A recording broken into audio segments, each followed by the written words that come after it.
All right, so first play we're going to look at 2nd and 2, one of the Patriots' first offensive plays. What's going on, everyone? Mike Kadlick, Taylor Kyles here for CLNS Media, back with another live episode of the Patriots Daily podcast, powered by PrizePicks, powered by our friends at Omaha Steaks today, and powered by another Patriots win here, Taylor. They keep churning them out. That is 9 in a row, as the Patriots are the first team to 10 wins. And they are in the driver's seat, not only in the AFC postseason race, but the entire NFL. So top of the standings, although, as we know, this was a bit of an ugly one. So we want to break it down, what happened yesterday in Cincinnati. We're going to talk if the Patriots are truly Super Bowl contenders and where their stance is right now in the AFC picture, which, spoiler alert, I don't know if they're Super Bowl contenders right now, Taylor, after what happened yesterday. But we'll get into it. But off the top, we do want to actually start with a couple of injury reports here because hold on, just getting through. Oh, I was reading your back channel message as well. So we're a little early today. Taylor's heading to Caleb on Chaison's charity event this evening, I believe. Where is it? And what's he up to? I wanted to have you speak on that before. Just kind of we're usually 5-6 o'clock on Mondays, but we got it out because Taylor's going to head out to that. So what does Caleb have going on today? I will read the actual press release so I don't mess anything up, but it's really cool. I believe he's giving 44 turkeys away for families, not being number 44 for Thanksgiving. So that is going to be, I believe, in Brockton today. Okay. Nice. So Caleb on Chason will visit with the Patriots Foundation's community captain organization, Father Bills and Mainspring, to provide Thanksgiving meals to their families in need. Chason will provide 44 meals, to represent his number 44. So really want to be getting to more of these kinds of things. So I'm really excited to be heading down there. Of course, definitely kind of had to expedite my process. So didn't get quite as deep into the weeds as I want to, which is not safe anyway. Maybe it's, blessing in disguise. It's good for my mental health this week. I have a little extra time with the Monday game anyway. But yeah, a lot of this is going to be based on the numbers that we saw, some things that I looked up specifically to kind of understand where those numbers came from. And really, we're going to be hitting on the headlines. So going to have some more shows that go over anything that we missed, but this is going to be the really big storylines that we thought about leaving this game. So still going to be plenty of good stuff, but I'm excited to not only be able to do this, but also, see a lot of smiling faces that can be made a little bit happier in the holiday season. That's always. Oh, yeah, for sure. So yeah, kind of like you said, a headline show, 30,000 foot, a little bit deeper because as we know, Taylor has already grinded the film in and out like a madman here. So we'll get into that. I did get my third row. I didn't get my third look over. So I'm sorry if I missed something. Terrible. I was gonna say I did take a gloss over Drake. We're gonna get into Drake Maye, but I already have it written down for the Drake Maye. I did gloss over some of Drake Maye's all 22 today.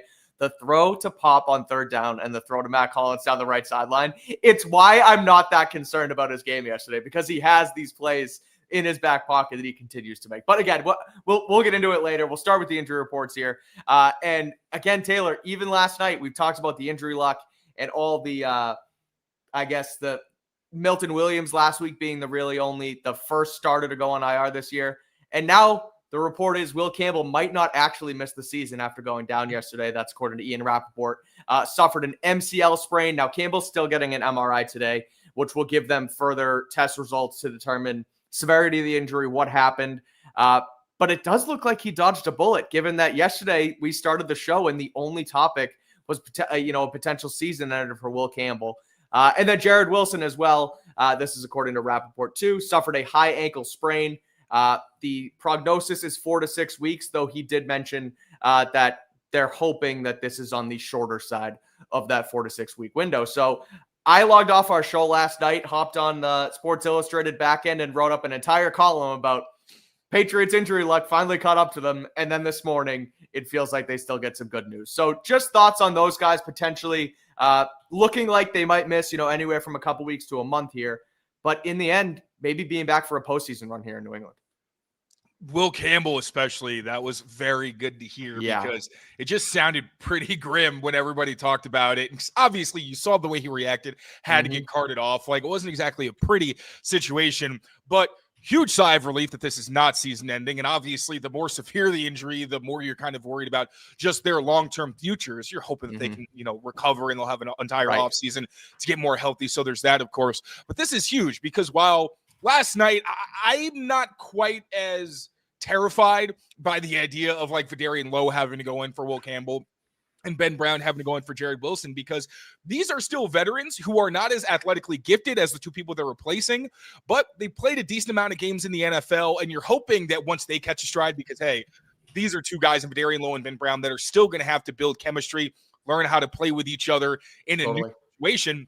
So there's still that, but they are veterans who've seen a lot of things. So I think the best case scenario is you hope that maybe some of the athletic limitations they have relative to those younger guys and Will Campbell and Jared Wilson are made up for by their experience, and they can kind of cut the difference there.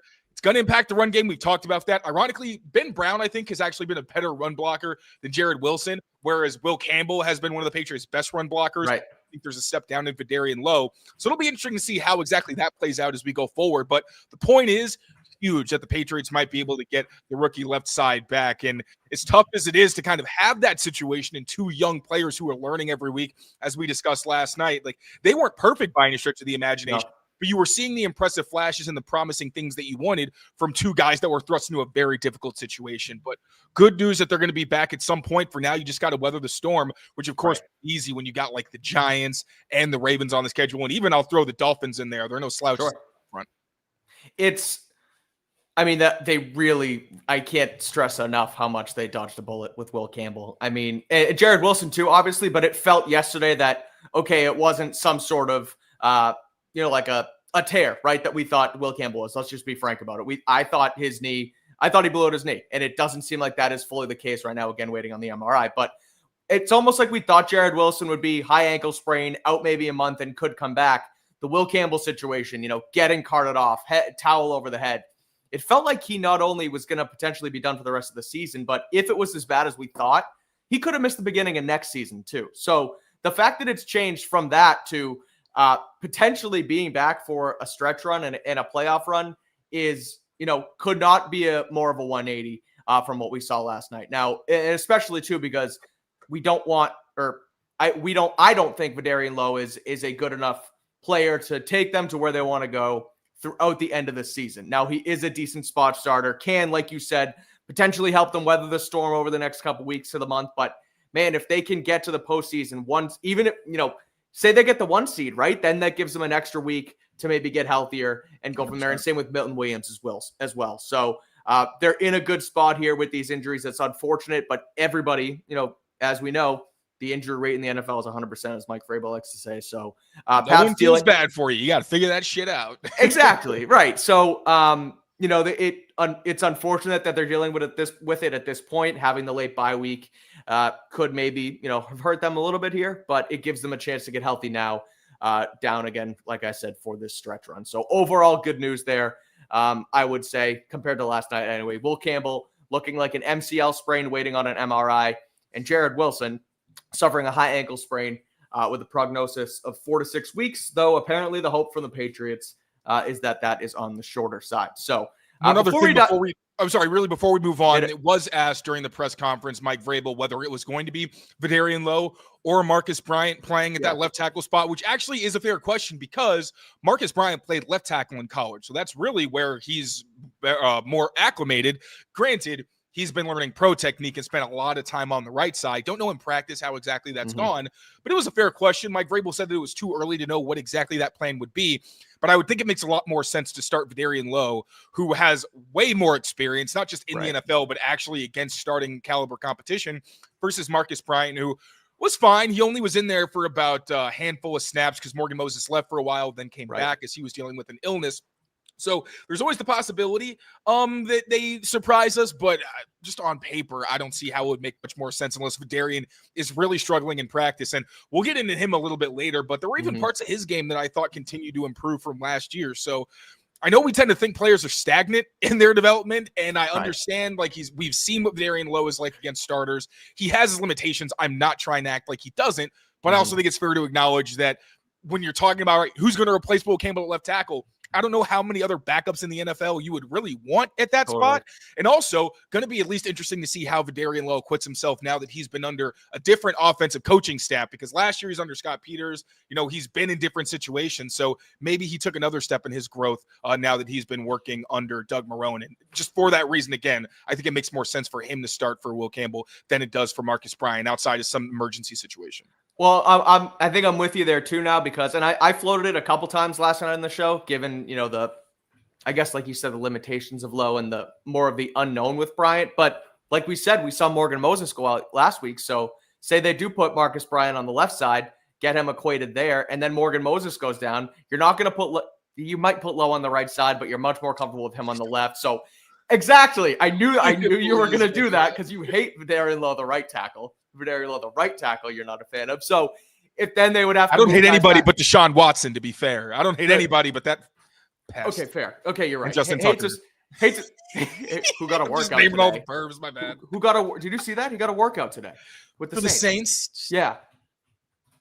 Mind blowing. Don't do that. Don't do it. It's so easy to just not do that. Anyway. What's the record even? What's the record like right now? 2-10 or 2-9 or something. What the heck? Oh my God. I know. Yep. Games, dude. What do you Just it's an easy... I'd rather use the punter. I'd rather use the punter or like a 12-year-old who has inexperience playing soccer than a straight up pest. It's so easy to just not, seriously, I can't understand how easy it is to just not do that, to just bring in different kickers. Like, it's not that hard. Anyway, it's conversation for another day, but crazy. At any rate, Patriots first team to 10 wins here, Taylor. I'm trying to think of how I want to do this. 11 minutes. I was looking at an ad read, but I'll wait. We'll do this first. Patriots first team to 10 wins here.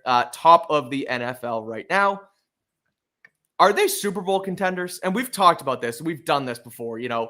They could get the bye and then they would have home field advantage and they could squeak by XYZ teams, and they're playing up against the best, they're playing up to their competition against the Bills and the Buccaneers, etc. But we were texting about this last night, which is kind of the reason why we brought this up and wanted it to be a conversation. Like, watching some other teams this weekend, like the LA Rams, or even call me crazy, but like the Chiefs, and their backs are against the wall and they're able to just got one out against Indy, granted on their home turf, but Indy was one of the best teams in the AFC earlier this season. So after watching yesterday's game, they struggle a little bit against Cincinnati. We know they have their flaws. We'll talk about them when we break down the film a little bit more, but how much more or less comfortable are you calling the Patriots a potential contender to win the Super Bowl this season? I think that in the AFC, they have a chance to get there. Okay. And that's because I do feel that this is a very volatile conference. Like, the best team other than the Patriots, you would say, are the Broncos. And that's really the team because their defense is so good and because they are so well coached. Bo Nix obviously is a young guy who has his own limitations, but he has so much playing experience. He's shown that he can be clutch and make big plays, and they've got a really good complement around him, offensive line-wise and skill position-wise. The Broncos are the only team where I would, and the Colts, although they have also been up and down, and I feel like they're another team where, hey, if you bring your A game, you can absolutely compete. But I think that this conference is unsteady enough that they really could beat anybody on any given weekend. But if you talk about the Super Bowl, this is going to sound crazy. Mm-hmm. I don't want them to make the Super Bowl. I do not need, because now granted, they have a lot of veterans that have championship experience, playoff experience, like Milton Williams and Carlton Davis have Super Bowl rings. So it's not like they're this young team that has no idea what it takes to perform at that level. And they've obviously blown away expectations. The resilience they've shown, the mental toughness, what they've been able to do has been absolutely outstanding. But they're still missing pieces where I think the depth, while I think they have good depth at certain spots, it's not so much so that you feel comfortable about them playing really good teams. Like, hey, you might be missing a star, but there's all these other people that are really going to step up. I think the guys have absolutely done that, but watching the Rams really put things into perspective. Yeah. Like, this is a team that has been successful for a long time, and they do things the right way. They've established a ridiculous roster, great receiving cast around the best quarterback in football. Matthew Stafford genuinely looks like a maxed out Madden quarterback with the things that he does. But also, like, if you could use VR and do the no-look stuff and just all these crazy things, like, he's playing out of his mind. We know what Sean McVay is as a coach. The defense is fantastic. So many young players making plays. Like, you're hoping, I think, the Patriots become the Rams, where kind of like Craig Woodson, 4th-round pick who starts the entire year for you and plays really good football. You're hoping that some of those mid-round picks, as the Patriots continue to grow, can develop into these players that are making a difference for you every single week,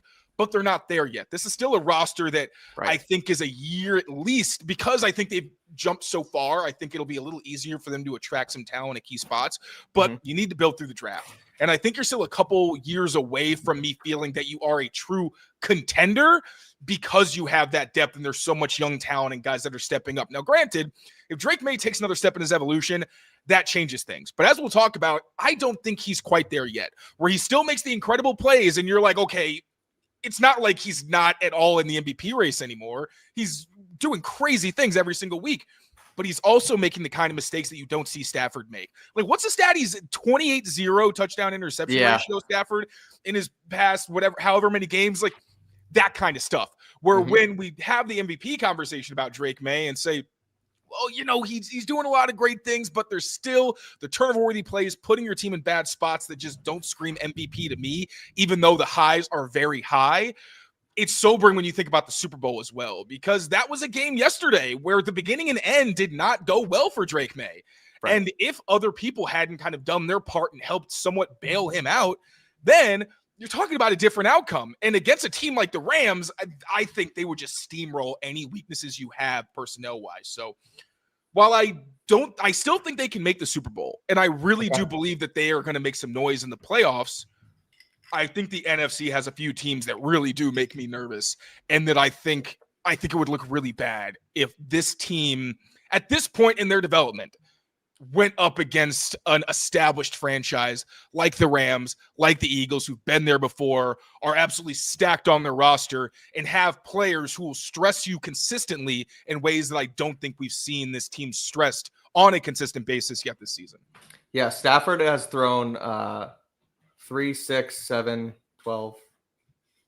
Hold on. 16, 20.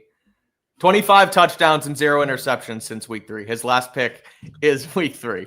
Ridiculous. Bro, yeah. How many fumbles does he have? Does he? I don't have it right on hand. Hold on. Let me see if I can figure it out. Shoot. I'm trying to look it up. I don't have rushing right in front of me, but regardless, it's ridiculous. The fact that he's just, again, his stat line, 30 touchdowns, 2 picks. 5th in passing yards. He is the MVP. I don't even care if you have the turnover-worthy plays. That's ridiculous. Yeah, he's the best quarterback in football. No question. So, and on that, I'm just looking at like the standings for the entire league right now, though. Like, the Rams scare me. They do. Philly probably scares me because, again, you said they won it last year. Though in the AFC, which is what we'll talk about here now quickly, is just kind of running through like who is in their way. Denver, I don't know if they scare me because of the quarterback. Everything else does, though, with Denver. Everything. Yeah, I know. Their defense is so filthy. You're right. No, you're totally right. They have the experienced coach. They have the Super Bowl winning coach. Baltimore is on a roll here, and they do have the quarterback in Lamar that can be scary. And then I look at Kansas City, who's 6-5, and just kind of waiting on the outskirts here. And if they do make a run, it is obviously super dangerous come January. But how do you feel about the Bears and the Seahawks? And the Packers, I don't know, bro. Like, I mean, Packers are a good team. Yeah, I know. Like, good quarterbacks who, if they bring their A game, are going maybe not light you up, but they can do things that you don't see very often. Where the margin for error that we talk about, where it's like, I feel like another offense might exploit this. I feel like they're just gonna spam those, and these quarterbacks are just gonna put the ball wherever they want, and the defenses are so scary. Like, the NFC is very different from the AFC this season. 100%. No, I'm with you. The Packers, like you said, they worry me a bit. Chicago, I don't know. I feel like they're like the Patriots in the NFC, a little bit too young, new head coach, young quarterback playing well. But they're doing it in a harder conference. That's also a good point. No, like, let's see their schedule. Let's see their schedule. They literally feel like the NFC mirror version of the Patriots. Yeah, I know. Let's see. So they lost the first 2 games against Minnesota and Detroit. Very fair. They blew out the Cowboys. They beat the Raiders, which the Patriots didn't do. They beat the Commanders, the Saints. They got blown out by the Ravens. Then they beat they play a lot of similar teams. They beat the Bengals. Yeah, they beaten the Giants. They beat the Vikings, and they beaten the Steelers. So they beat some teams that you didn't beat. And again, this does feel weirdly like a very mirrored schedule, but they have a harder division too. So they're playing tougher teams, and they at least have that experience against juggernauts like the Lions. And I guess the Vikings aren't really a juggernaut because of JJ McCarthy, but like they're a wagon as well in pretty much every other spot. So one other AFC team that low-key scares me a bit here is the Texans. Their defense is also filthy. If CJ Stroud comes back, and I know Davis Mills is playing well right now, but it feels like Stroud and Nick Haley might not be on the same page offensively, but if they get him and Nico Collins going in the postseason. That defense, like we saw it against Buffalo, shut them down. That's a scary team you might have to play on, divisional round weekend or something. But I'm totally with you across the board. The AFC is easier. I do wonder, you kind of, and we'll close it out with this. You mentioned you'd rather not get to the Super Bowl than get blown out. I'm trying to put the two situations next to each other. Would you rather lose a close game, AFC Championship, call it at home, but against the Chiefs? Or would you rather beat the Chiefs at home in the AFC Championship game and then go and lose by 30, or not 30, that's a lot of points, lose by 20 to the Rams in the Super Bowl? So kind of like a Commander situation last year where you make it almost to the big game. I would rather that, to be honest, because they have blown away expectations already. No one thought they were going to get, even I would have looked at you a little crazy with my prediction if you had said they were going to make it to the AFC Championship game. I'd be like, are you sure? I'm not saying I don't believe you, but I think that's very, very optimistic. So I'm fine with that. I think if they lose to the Chiefs, no one's batting an eye. Unless they shoot themselves in the foot or something like that, no one's going to be upset that a team that won 4 games each of the past 2 years got to the AFC Championship game and couldn't quite cross the finish line. I'd be more than happy with losing to Mahomes versus getting mollywopped by the Rams or the Eagles, who are just absolute wagon and have been built up over years and years to be able to withstand attrition and be able to have success in the postseason. So yeah, I would still rather lose in the AFC Championship. No, you're right, because if you put those up next to each other too, okay, you lose a tight one to the Chiefs. It's oh, okay, it was close. It's the Chiefs. There's almost confidence there where we know we can compete and we're on the right track. Where if they do go and get blown out by the NFC, it's oh, we're a lot farther away than we think, and it might kind of change the thinking. What narrative is going to be the most fun to cover? Yeah. Not the one where they get blown out. That's for damn sure. 100%. All right. Well, that's a look at, Super Bowl and the state of the AFC, where the Patriots currently sit atop the conference. We're going to dive into the Patriots win at Cincinnati a little bit more here. Take a look through Taylor's film notes on Drake Maye, the secondary, and also the run defense, and the Patriots' abysmal red zone offense, might I add. We'll dive into all that in just a second. But first, I got to tell you guys about our friends over at PrizePicks, because as you know, this episode and every episode of Patriots Daily is brought to you by PrizePicks. It is officially the holiday season, the best time of year for sports. We have bowl games, basketball, playoff pushes, and it's all happening all at once. And while you and I are out here making decisions every single day, what gifts to buy, what to eat, which games to watch, there is one place where it feels good to be right, and that is on PrizePicks. They now have a new feature alert. Hear me out. A new feature alert on PrizePicks called Early Payouts. So if your lineup gets off to a hot start, and you may, if your lineup gets off to a hot start, you may have the option to cash out those winnings before the game even finishes. So you can take advantage of that. You pick a couple players early, a couple players late still in your lineup. If they're rolling, you'll have a cash out option now on PrizePicks. Super simple to play. Just pick more or less on at least 2 player stats. And if you get your picks right, you could cash in. So do not wait. Sign up today. Download the PrizePicks app.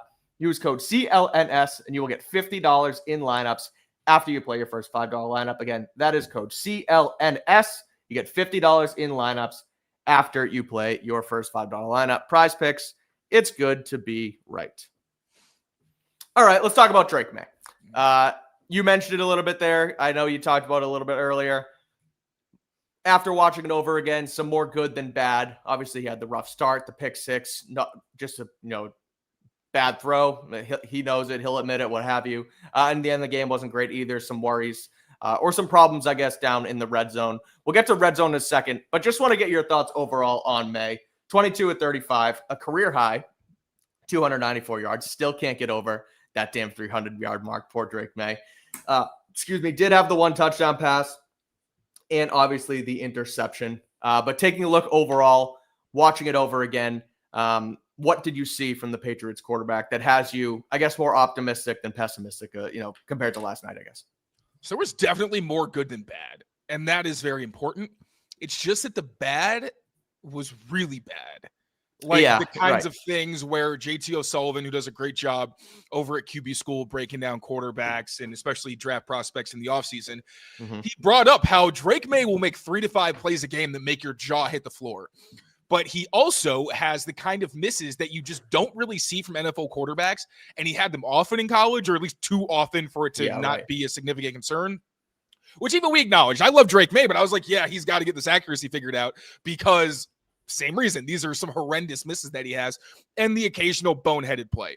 I will say, I didn't think his ball security was as bad as I did post-game. I had Drake Maye's ball security in the stock down category after the game. I will say he still threw the interception. I don't care if it wasn't a bad decision. And it was just so weird because he missed behind and high on Hunter Henry, which makes me wonder whether it was just a bad throw or if they were also on different pages, just like we saw a few weeks ago on a similar throw. But still, I was like, okay, I kind of want to give him a pass for that. And then the other near interception, which we'll talk about, I just thought that one had more to do with maybe the scheme and him not having great answers. Another thing we'll get into in a second. But I just didn't like the quality of bad plays. So I'll just by the numbers, I think they do a really good job of showing what this game was. So this was Drake's most inaccurate game in his entire career. It looked that way live, and we actually got confirmation. So for games where he had at least 10 attempts, 46.9% of his throws were accurate. That was the second lowest in his career behind week 10 against Tampa Bay when he was at 48.1. That game, you'll remember, there were some kind of weird misses, especially early in the game. Right. Which really hurt his numbers. Yeah, he had the rain, and there were even some other ones where he did miss in some uncharacteristic fashion, but it's like, oh, you don't have Keyshawn Boutte. Some of these misses were downfield. You kind of understand. Those were the only 2 times in his career, again, with 10 attempts, that he was accurate on fewer than 50% of his throws. So, again, I understand that given the situation, it was, it was just a bad game. And he had the bad start. I didn't love that he also had a bad miss later in the game. That was pretty disappointing because, like, Matt Collins is running open and he throws behind him. Obviously, the play against the blitz wasn't great. But so, first of all, his least accurate game, and I think you saw that in the tape, not exactly surprising. Someone's knocking on my door, and it's kind of freaking me out. Can you stall real quick while I go see who it is? Yeah, go check it out. What the hell is? You know what we can do actually is we can fit in an ad read here. I would sit and talk Drake Maye for a while, but we have about less than 900 people, a little bit more. So I'll tell you guys about our friends over at Omaha Steaks.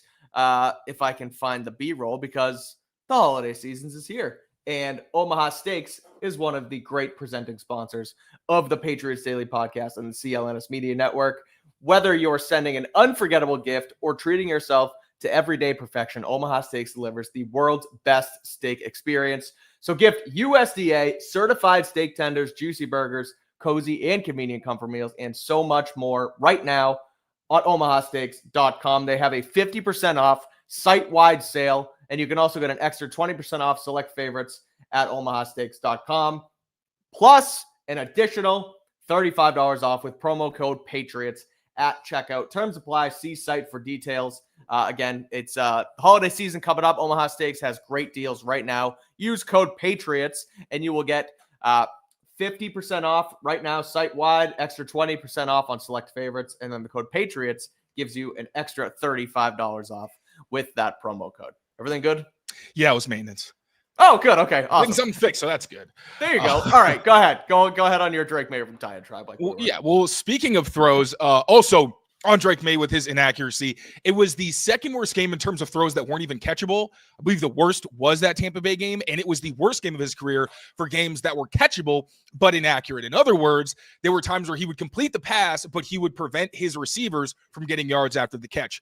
Drake Maye has even said he's been taught for a long time, and the way he sees it is to be accurate, you have to set your guys up for yak. So we've been critical of that at certain points.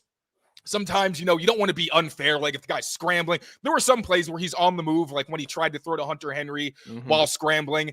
It wasn't perfectly on him. And those, you kind of give a little bit of a pass, but it was worse when he was in the pocket and still not putting the ball on his receivers. Even on some of the downfield completions, he wasn't putting it in places where he was leading them upfield.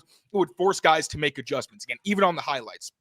Another thing that kind of bothered me about this game was the Patriots blitz answers, specifically against cover 0, because doing research for the game, I saw that the Bengals were one of the higher teams in the NFL when it came to cover 0 use. So I knew they had to have some answers. Usually Josh McDaniels and Drake Maye are very good in this area.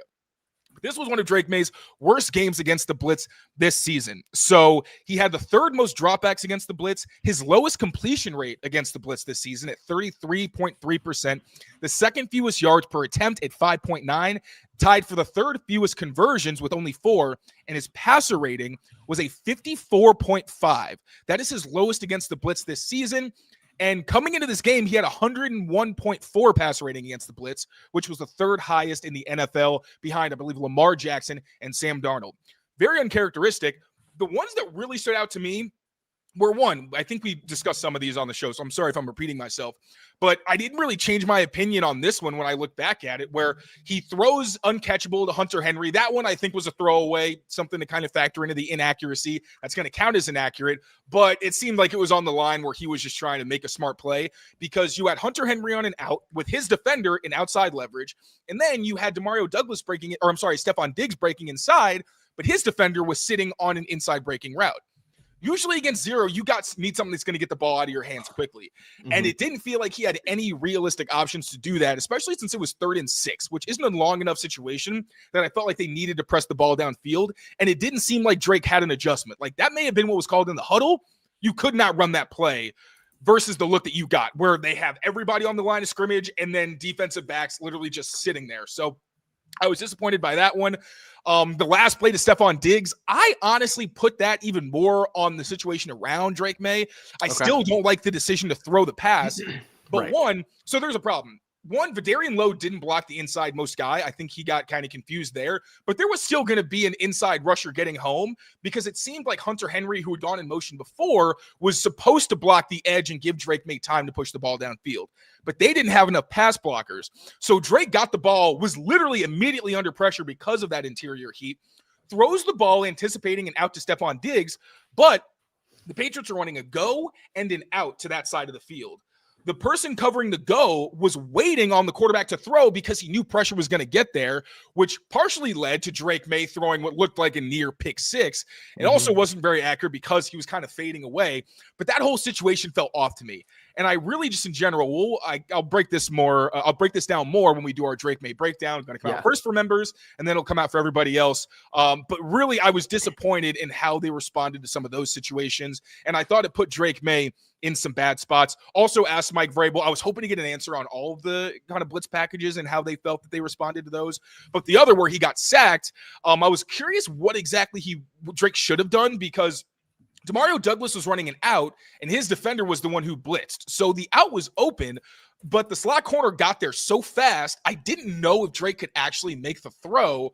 And Mike Vrabel said he probably just should have thrown it into the dirt, but did give him credit for not making a bad play worse.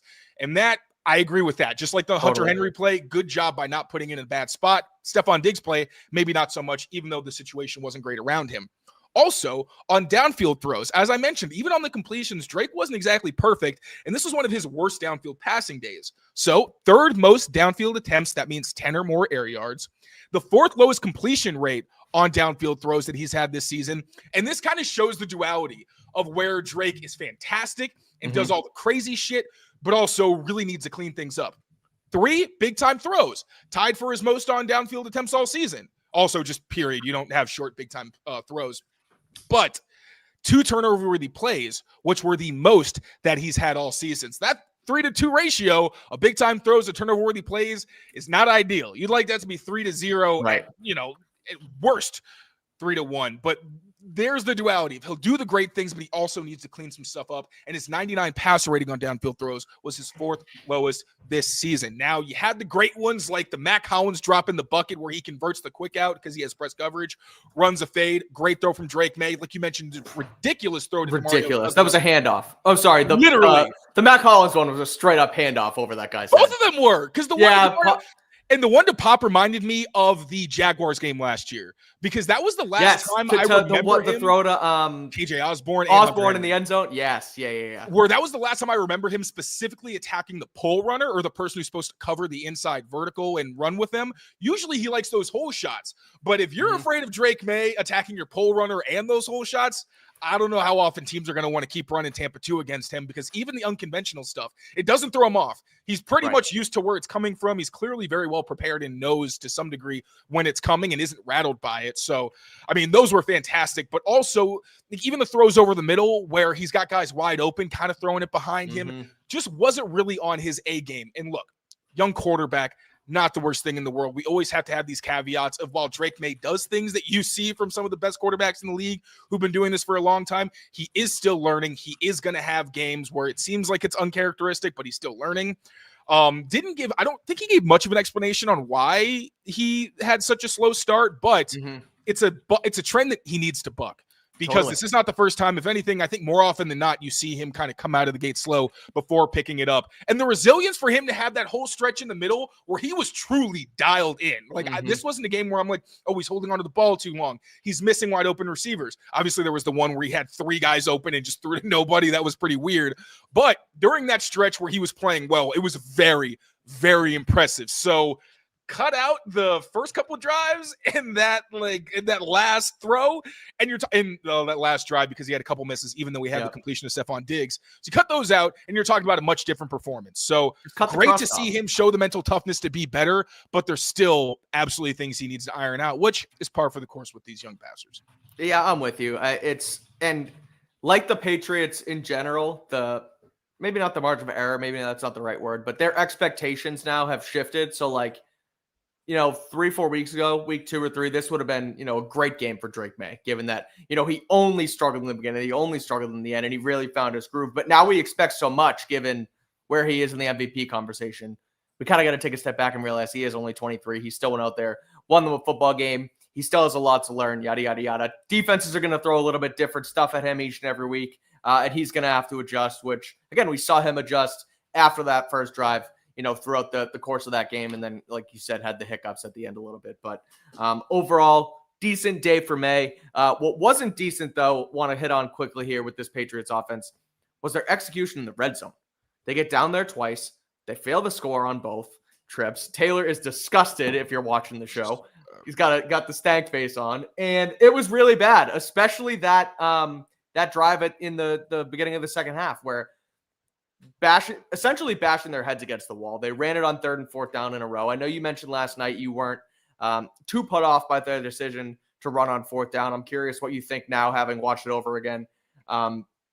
In general, just what happened down in their red zone. Also burning 2 timeouts, which just shouldn't have had to happen that early in the game. You set yourself up for failure if you're in a situation later on and you need to stop the clock, etc. So after watching it over again, how bad was it? What are your thoughts? And what can they do to fix it? Because, again, that was really, really bad yesterday down in the red zone.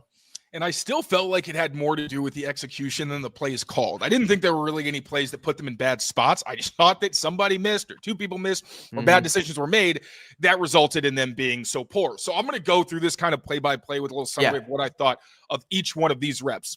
So Drake Maye started out. He had 1st and 5 at Cincinnati 5, 11 minutes and 16 seconds. Incomplete pass, short left. It was a very funky play. And it reminded me of last week against the Jets where they clearly had a lot of man-beating concepts where you would see receivers running across the field, but it didn't look like they were trying to get open. It's kind of in that more staggered way where they're clearly trying to run interference for somebody else, often Hunter Henry. That was what it looked like. But this play, I couldn't tell whether it was a zone read or a triple option. So you fake, or at least you fake or whatever, have run action to Travion Henderson from the left to the right. To the right side, Mac Hollins blocked somebody in the end zone, right? So he clearly thinks it's a run, The offensive line is not moving forward. They're blocking like there's an option to pass on the play. So I'm thinking, okay, it's got to be some type of triple option in that case, because clearly there's a disconnect here. And to be fair, Matt Collins has had some weird miscommunications before. Maybe that's it. But the other problem is that Hunter Henry is coming on a sift block and he's taking the edge. But the way the play is designed on the other side, Kayshon Boutte looked like he was setting a pick because he just kind of ran and stood there like he was waiting for somebody to run into him. And with Drake Maye rolling out, I was thinking, okay, is Hunter Henry supposed to be out there blocking in front of him, not blocking the edge? Sometimes you'll see that kind of influence block where you kind of flash in front of the edge to get them confused and you keep going and block somebody out in front of the quarterback. It was very confusing. I didn't know what exactly was going on. And I feel like that was something that happened last week as well, where it was kind of confusing execution in the red zone. So that was the first one. I don't know what the play was, but it kind of felt like it was dead on arrival. Then you had the 3rd and 1 where Vidarian Lowe reported as eligible. Ben Brown was already in the game. And Drake Maye threw incomplete to the middle to Hunter Henry. Honestly, great play by former Patriot Joe Giles Harris. So at first, he bites on the run fake, and Hunter Henry actually gets wide open, but it took a second for Drake Maye off the bootleg action to find him. Giles recovers enough to get under the route, and then Drake Maye and Hunter Henry communicate. So Hunter Henry cuts back. Then Joe Giles falls when Hunter Henry reverses field and still manages to get up. And Drake Maye put this right on the money to Hunter Henry. And I think he just stood there not realizing Giles Harris wasn't on the ground anymore. Maybe if he'd, attacked the ball, it would have been different. But it was an incredible effort from Giles Harris to get up and then punch that ball out. Honestly, that one I'm giving to the defense. Really great play from him. Not going to give them a mark there. Then you have the penalty on Kayshon Boutte. All right, so we have a new set of downs. The run game. So again, Vidarian Lowe is ineligible. They run outside zone, to the left. Vidarian Lowe gets stood up and shed at the point of attack. Terrell Jennings gets stuffed in the hole by the play side linebacker and the play side edge defender. Now, you could have said, and I think the Patriots next year really need a running back who can run through an MFer's face, and where when you get met in the hole, you don't go backwards, and more often than not, you're winning. They just don't really have that guy right now. But yeah, Terrell Jennings gets stuffed, and Vidarian Lowe is also stood up, so that play goes nowhere. Moving on, this was after their second time out in the red zone. 3rd and 1, Stevenson right guard for no gain. So Ramondre Stevenson got stuffed by the backside linebacker. Jack Westover was in front of him. And I wonder, so he goes up and kind of blocks the defensive tackle, even though the linebacker was coming next to him and seemed like the more dangerous threat to me. I don't know. I think he was doing what he was told, but I feel like as a fullback, you have to be a fixer, which is a fine line. We also saw like a couple weeks ago the toss where he tries to go backside because he thinks there's a threat and he blows everything up. But I'm thinking, man, you have to get something on him. Otherwise, you're asking Ramondre Stevenson to break a tackle right after he gets the handoff. So it kind of felt like maybe Jack Westover could have done more. But also, Morgan Moses lost inside, and Matt Collins was outside of the formation when I think he should have been closer inside so we could insert the way we see sometimes. Because he had no chance of getting to his assignment. So that play just felt like a combination of maybe something you could have tweaked pre-snap, but also just being dead on arrival because it was poor execution or not sufficient execution. Left guard for no gain for Ramondre Stevenson again. And people, every time Ramondre has a bad game, people automatically assume it's him, which I think is so funny considering how often he gets tackled in the backfield. And that was an example. Almost all of his goal line or red zone carries, he was met by at least one defender in the backfield, sometimes two. This time, he was met by 2 different defenders on an RPO. This was the 4th down. Some people didn't like it. I understand you see a run from the shotgun, inexcusable all the time. Not really, because Drake had the option to either pull it and run himself or primarily to throw it to Hunter Henry. I think running himself would have been more of like a third option if everything had broken down. But pre-snap, Stephon Diggs even pointing that there's a problem, and it kind of reminded me of the Miami game where he scored against Judon because he didn't have anyone to block him, where the Dolphins were technically in a 4-man front, but when they had a safety on the line, it presented more of a 5-man front, and they didn't have the bodies to block either of the edge defenders. So Ramondre gets the handoff and is met by 2 different people, despite the fact that Hunter Henry drew man coverage and might have had space in the flat if you threw it to him. Worst case scenario, you throw it, he's met at the goal line and tries to power through. So again, I didn't have a problem with the play call there. It was just bad execution. I think Drake Maye could have pulled it. And I think Phil Perry tried to ask about that today. Like, was there anything Drake could have done different? And he kind of curd about it. So, but yeah, just based on the football that I've seen in my life, it felt like that was a bad decision on Drake Maye's part. Later on, you had Ramondre Stevenson stuffed on an inside zone run by an unblocked play side linebacker and strong safety. That time, Garrett Bradbury slipped on a combo with Mike Nwenu, so he couldn't get to the second level. That left the play side linebacker unblocked. And also, Hunter Henry allowed pretty quick penetration as well. Then you had a throwaway later on against an inside blitzer. Inside zone carry, you got strong push from Lowe, Austin Hooper, and Hunter Henry. Jack Westover also did well. That was their only positive run, I think, in the red zone where Travion Henderson got them right back to the goal line. Unfortunately, Drake Maye on the quarterback sneak. So when you look pre-snap, there is a defender in the gap between Mike Nwenu and Morgan Moses. Understandably, Drake Maye tries to go behind Mike Nwenu, his biggest guy. But instead of bouncing it one more gap to get to where the space was, he kind of dives right to where the defensive tackle is, and he doesn't go anywhere. I don't think that Drake is very good at quarterback sneaks. He hasn't been. He wasn't in college. And I don't know what it is. Like, I don't know if it's that he's tall and the way that his body is built. Like, I really don't know what it is, but he looks awkward doing it, and he doesn't get good push really ever. Brady was really good at that. I think part of that was he got very low for a guy who was 6'4", and also had a great feel for where those openings were going to be. I just don't think Drake Maye has that. So another one where you get stopped on 3rd and 1. What the F happened? Well, I don't think your quarterback made a very good decision on a sneak. I also don't like the decision to sneak when you have a pretty long, inches or whatever to go. It didn't feel like enough distance where I trusted it pre-snap when it looked like Drake was going to do it based on his stance. And I just don't think that can't be the best call that you have on 3rd and 1 when you've gone through all this. Maybe it's a short plan, but I don't like the Drake Maye quarterback sneak in that situation. So you can poo-poo the 4th and 1 decision to, call the RPO from the gun if you want.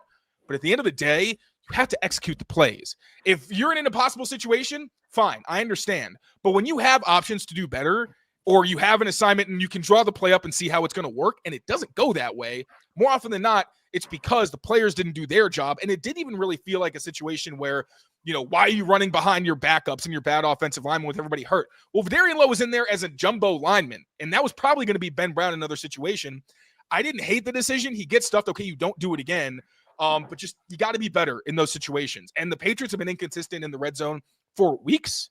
So the execution period just needs to be better moving forward. The Vrabel's reaction to Drake getting stuffed on the QB sneak, and he was like, field goal 3 immediately, like, get them off the damn field. Yeah, literally. He's like, I can't do it. I can't watch it again. We're not getting stuffed here one more time.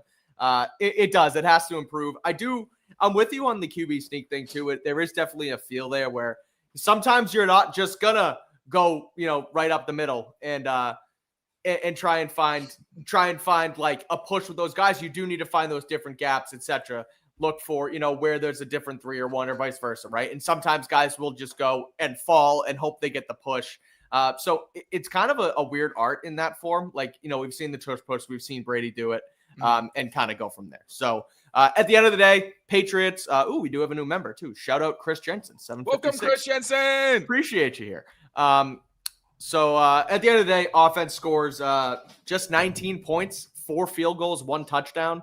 Patriots scored 26, obviously, with the pick 6 from Marcus Jones as well, which is why we're going to hit on the defense real quickly here as well before we get out of here. I will ask you this, Taylor, your 2 defensive notes for the Patriots. First one is that the secondary held up with 0 explosive plays allowed to the Cincinnati Bengals.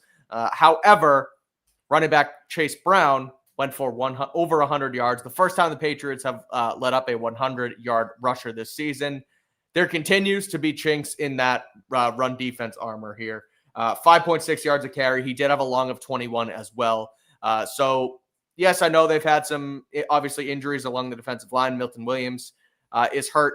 Kyrus Tonga goes down in this one. But on both of these things on defense, where are you at on both of these topics, and how can they fix that run defense? However, like I said, putting them together, I'll hand you the pass defense first, which was pretty solid. Yeah, so I want to start with the pass defense. Then I'll get into run defense. I want to talk about replacements as well on both sides of the ball. So we'll kind of ping pong a little bit there. We can close with that maybe, or yeah.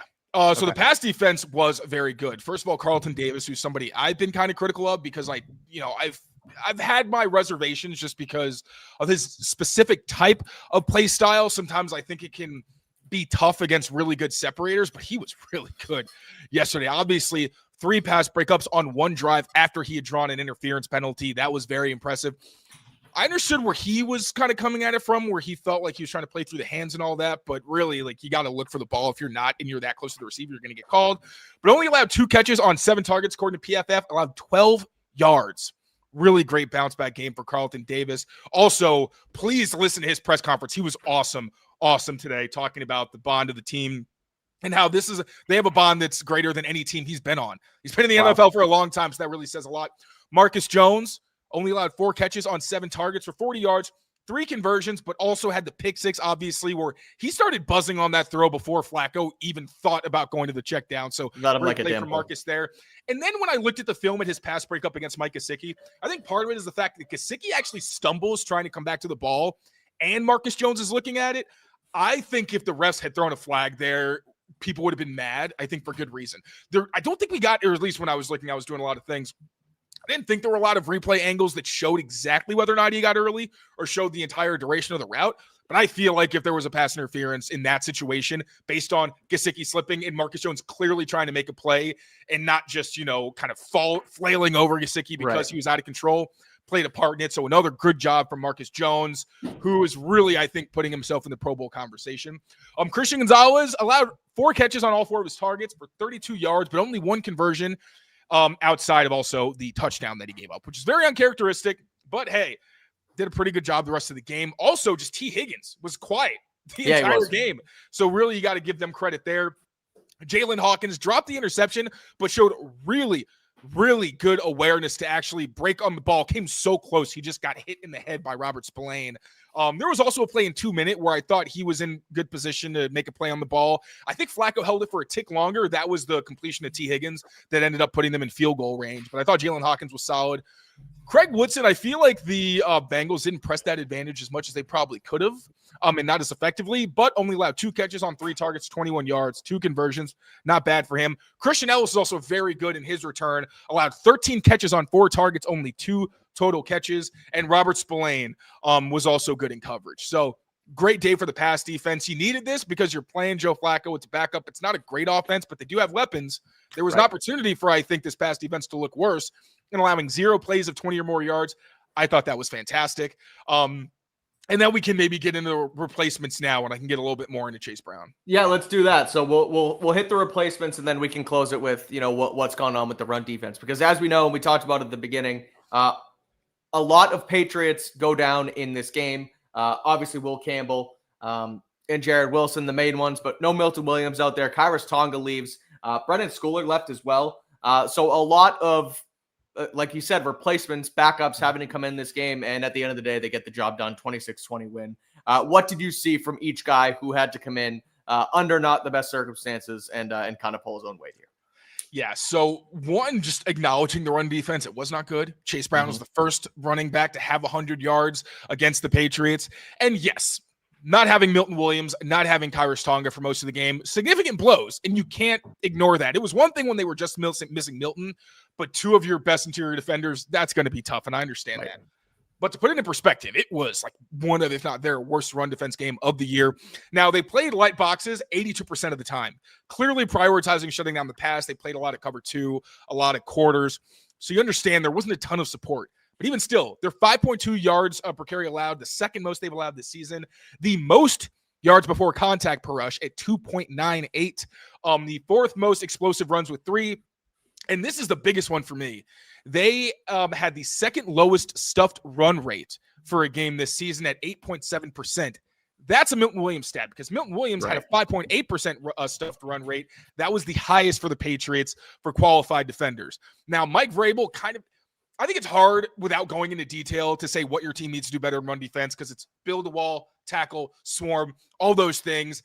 I think he also acknowledged that there were some, didn't directly, but, there were some injuries that played a factor, but also said, hey, we can't give up a big run to the outside on the first play of the game. They allowed another explosive run with the Bengals backed up, where they try to kind of stunt inside and create some traffic, but the defensive line gets completely washed down. Second level gets blocked, and then Chase Brown pops it, and Craig Woodson did a great job with an open field tackle, because that easily could have been a touchdown. Now, looking at the replacements on the defensive line, it wasn't as bad as I expected, because it wasn't like guys were getting blown out of gaps and they weren't even competitive, because that was the case, I think, a couple weeks ago and the week before that, where I was really concerned, where like line games aren't working and it's leading to these huge gaps or guys just getting blown off the ball.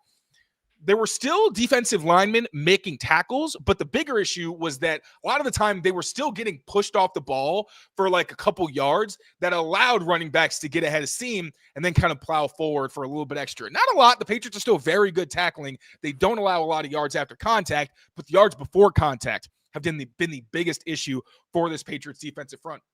So starting with Milton Williams and how they replaced him. We talked about this. Christian Barmore probably going to be more the defensive tackle and not really the nose tackle anymore, more single block opportunities. That's what happened. So Christian Barmore had 3 run tackles, including 2 stuffs, wound up on the ground too often, got washed out pretty badly on one run. And that's something I've noticed that when his pad level gets too high, guys will just dirt him, which you don't like to see from a guy who's as good as he is, but he's also making plays for you, especially when he's blocked one-on-one. So it wasn't like a terrible performance from him. I just like to see him be more consistent. Corey Durden had a couple run stops.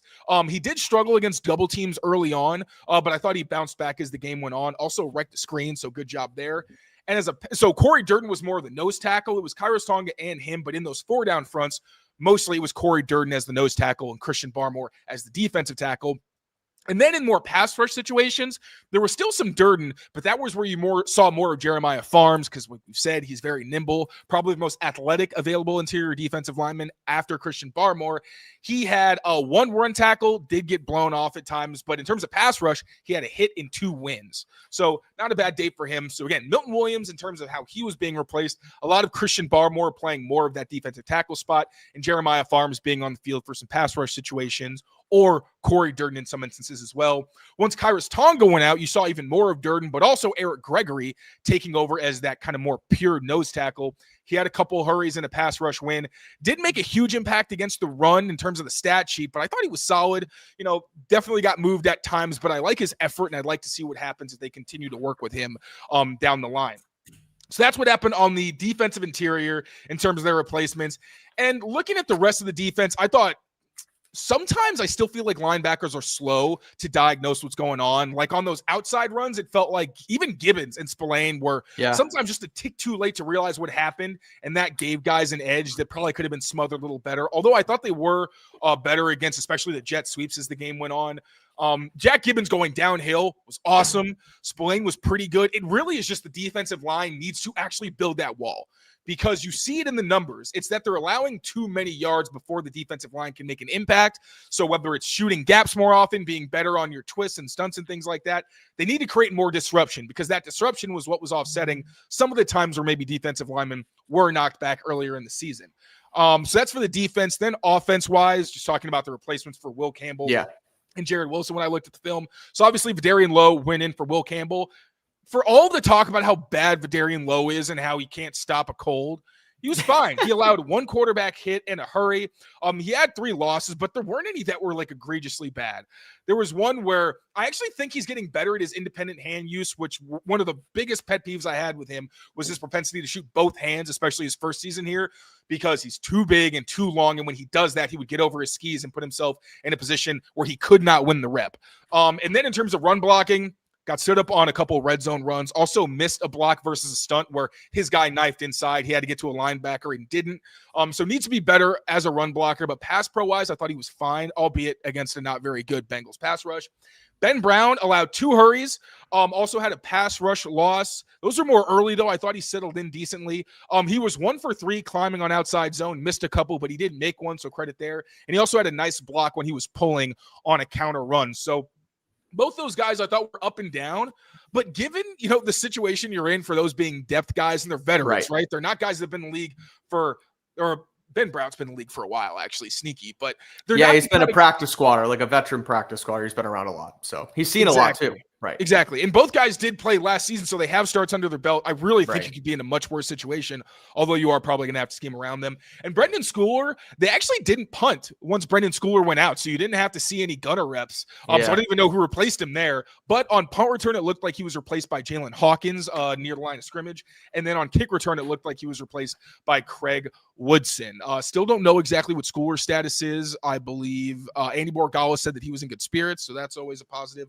But in terms of the replacements, no one really made up for the loss of Milton Williams, and I think the offensive line did the best they could and were solid replacing Will Campbell and Jared Wilson, because obviously that was a situation that very easily could have been a disaster. I thought they acquitted themselves fairly well, all things considered. Schooler was an ankle. Is that right? Yes. He's dealing with an ankle as well. So, the unfortunate that the injury bug is hitting these guys here. Luckily, looking at their between their Jets game and their Buffalo game coming up, they're only going to play 2 games in a month, with Cincinnati last week, New York, and then the bye. You look at November 14th to December 13th, 2 games from there. So they do have enough time here to rest up, get themselves rolling for this stretch run, which again includes Buffalo, Baltimore, before you finish it out with New York and Miami post-bye here. But as we know, Patriots win 26-20. Good news on the injury front, as we mentioned. Will Campbell looking like an MRI sprain pending, an MCL sprain pending an MRI. And Jared Wilson dealing with a high ankle sprain, 4 to 6 week prognosis. Besides that, that's our breakdown here on the Patriots win at Cincinnati. Good stuff here, Taylor, as always. Thank you for the nitty-gritty prep work and breaking down the film for us here. We'll be back again tomorrow with a more in-depth Drake Maye breakdown on the channel. Chris Jensen, hello. Making a great impression as a new member, brother. Thank you very much. We appreciate it. Great points and bring receipts better than the other talking heads at Patriots. Oh, is he maybe referring to that 10+ wins article, maybe? Perhaps, yeah. The receipts were dropped yesterday, for sure, from CLNS Media. I'm gonna be so insufferable if they really get to 13 wins. Y'all are, and I don't blame you. I don't blame you. That you got dragged. You got dragged for that, and I dragged you too. I started it. I tweeted out the damn thing. One of our colleagues wrote a whole article about me, and I was like, okay, we'll see. I can't wait. Man. I can't wait. I already know what tweet I'm gonna send. There you go. That is, and you deserve to do so. At any rate, Patriots 10-2 through 12 weeks, and looking to keep it rolling this coming Monday night. So we'll have you here covered every single day on Patriots Press Pass. So make sure you rate, review, and subscribe here to the CLNS Media Network. And until next time, Taylor, good stuff. We'll see you guys tomorrow. Members early Drake Maye breakdown. We'll drop it here later on the channel, so don't go anywhere. But until then, take care of yourselves, take care of each other, and we will see you next time. Peace out, everyone.